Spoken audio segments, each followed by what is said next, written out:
Hi, Amanda. I really enjoyed your video, and especially what I enjoyed was when you talked about the Bible characters.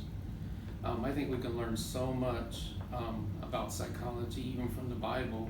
I even sometimes wonder, it tells a lot about God's personality, and I would like to go through the whole entire Bible and figure out everything that God's revealed about His personality. But one of the things you spoke about was Nebuchadnezzar. And it was funny because Nebuchadnezzar, he was lifted up in pride in his whole life. And God said he was going to take his mind away from him and give him the mind of an animal. And until he, came to his senses, until he figured out, what God wanted him to do. And then God gave him back his mind. And after he did that, Nebuchadnezzar was a great king after that. And I just think that that's really awesome that we can ask God, because He is the creator of the mind. He knows. And so, you mentioned David, and King David.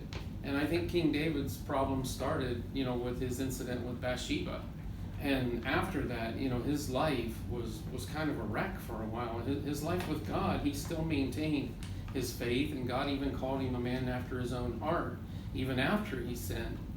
But David went through so many things, like when Tamar was raped, and then Ammon was killed by Absalom for doing that. David went through some severe trials, and at times it seemed he was in deep depression. And I think you picked that up from in the Psalms. And then I was thinking about Jesus when he would go to the demon possessed, and a lot of times people laugh at demon possession today. But if Jesus said it was real, it's real. And I don't blame all mental illness on demon possession, and I don't blame it all on just chemical imbalances. I think there's both.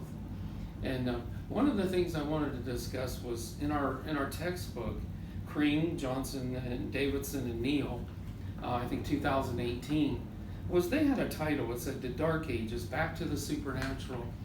And they give the church or Christianity no credit whatsoever for discussions of the mind and helping the mentally disturbed. And that's just not true, because ancient Greece, they differentiated between mental illness. And Constantinople took over for ancient Greece. It never just ceased to exist. The Greek and Roman empires merged together. And it was the greatest empire for 1,000 years. I mean, they had hospitals with full staffing, full nursing, everything. And they did eye surgeries that even today in eye surgery journals they talk about. So I think that they need to do a little more research and not just say back to the Dark Ages. Because during the Dark Ages in Europe, in Asia Minor, there were no Dark Ages. And when that civilization collapsed, out of it came the Renaissance. And so I think that sometimes our culture is neglected, and I just wish that people would pay attention to the contributions that Christians have made to the field of psychology.